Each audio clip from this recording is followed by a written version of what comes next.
kubahwa Mana Data ushobora byose, ene ubasha ene imbabazi ene ingoma. Abanyakubahwa abayobozi b'ibisata bitandukanye, umushikiranganji w'ibidukikije, uburimyi n'ubworozi, abanyakubahwa abahanuzi umushikiranganji w'uburimyi n'ubworozi n'ibidukikije, abanyakubahwa abagwizatunga mu gisata cyo kudandaza ibiti, ibiterwa, abanyakubahwa abamenyeshamakuru, abanyakubahwa mwese wese mu cyubahiro Imana yamuhaye. Mbere ya byose banje gushimira Imana ishobora byose iyo yatuzigamye mu rugendo umwe wese yagize, no mu mbere ikaba ibandanya tuzigamira ikino kibanza. Abanyakubahwa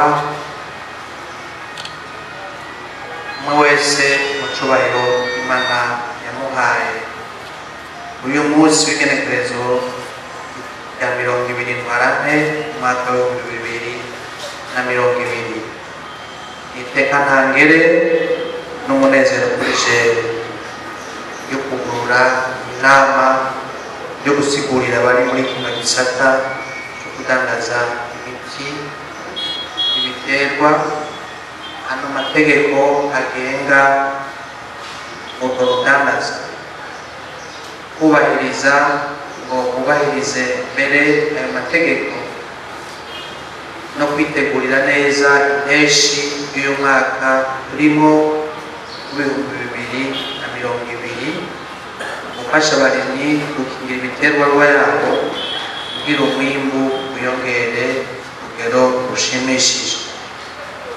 Nkundire rero ku izina ry'ubushikiranganji bw'ibidukikije, uburimyi n'ubworozi, hamwe no ku izina ryanje nyene ndabaha ikaze muri kino kibanza no muri kino kiganiro, kandi abashimire ko mwitavye ubutumire twabahaye. Abanyakubahwa muri ngaha muri rino koraniro, murazi neza ko leta ifise intumbero yo kugwiza umwimbu kugira ngo haboneke imfungurwa zikwiye kandi z'akanovera, maze umunwa wose uronke ico ufungura igihe cose bikenewe. Muri iyo ntumbero leta yaramaze gukora ibitari bike kugira umwimbu wiyongere, aho twovuga gushikiriza ifumbire n'imbuto zirobanuye ku giciro kitavuna abenegihugu n'ibindi bikorwa bituma umwimbu wiyongera koko, hamwe no guhimiriza abarimyi gukorera hamwe amakoperative hariya imitungo. Ariko musanzwe muzi ko indwara n'udukoko by'ibiterwa biri mu bituma umwimbu w'ibiterwa ugabanuka, mbere ukagabanura n'akanovera ku mwimbu. Naco gituma leta ashakora kugira ngo n'ivyo biterwa nyene bikingirwe. Abanyakubahwa, mu ntumbero yo gukingira rero ivyo biterwa kugira ngo umwimbu ugume urugero rushimishije, nibasaba ko twese dushira ingufu hamwe kurwanya ivyo vyononyi vy'ibiterwa mu gukoresha uburyo bwabigenewe, harimo kwica udukoko n'indwara z'ibiterwa. Mwebwe rero abagwizatunga badandaza iyo miti y'ibiterwa barafise uruhara rukomeye cane mu kurwanya no kurwanira ibiterwa, ariko ari naco gituma bisaba ko muba muzi amategeko agenga urudandazwa, kandi mukongera mukadandaza imiti yemewe n'amategeko.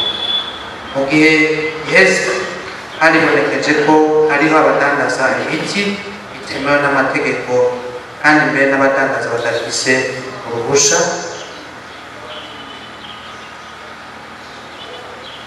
rwo kudandaza imiti y'ibiterwa baribonekeje.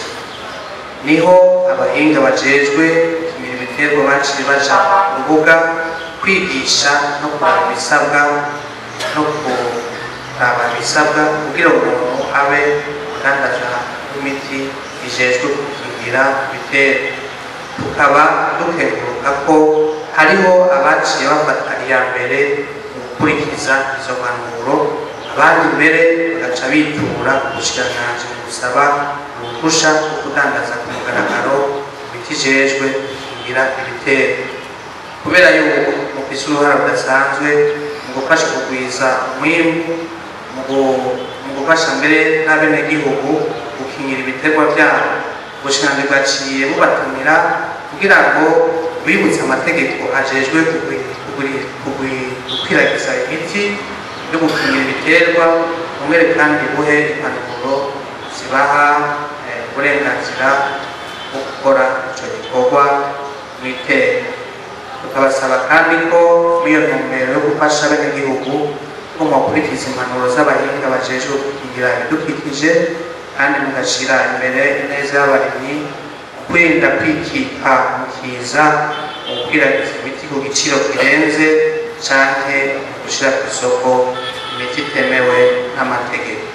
Dusaba rero umwe wese yotega amatwi kandi agatera ivyiyumviro kugira ngo iyi nama dushikane ku gukora kubahiriza amategeko, maze umwimbu wiyongere kandi ibidukikije bikingirwe. Aho iyi nama iza kurangirizwa no turaza gutanga impusha bazisabye kandi basanze kuko baragiteguriye neza. Banyakubahwa mwese, umwe wese mw'iteka Imana yamuhaye guheraheza, nagira nsubire nabashimire cane, nongere ndabifurize kuranirwa muno mwanya uja kumara hano. Kuri ayo majambo meza rero menyesheje ko inama yuguruwe ku mugaragaro. Murakoze, bandi bane natwe.